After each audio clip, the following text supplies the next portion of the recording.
So I recently finished reading this book called Success Through a Positive Mental Attitude.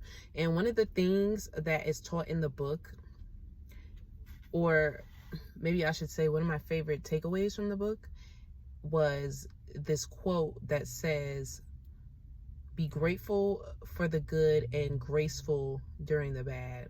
So basically what that means to me is that whenever you find yourself in a bad situation, try to look at the lesson that you can learn from the situation instead of just looking at the situation for the negatives.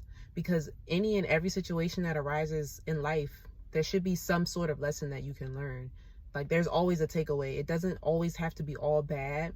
There's something you can learn. If you really look at the situation, what is it teaching you? Like, what are you supposed to gain from it? There's something in this situation that is supposed to help you grow. And it's your job to figure out what that is. Like, how can you turn the negative into a positive instead of just having it be a negative? I think often when we find ourselves in negative situations, it's really easy to be like, oh, why me?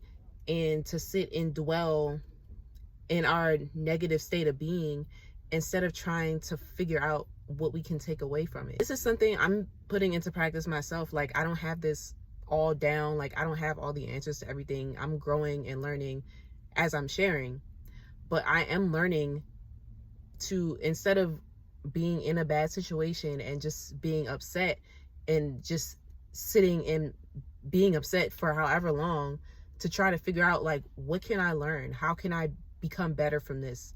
No matter what it is, even if it's something small. I think most importantly, remember not to be hard on yourself, because we're all growing and learning.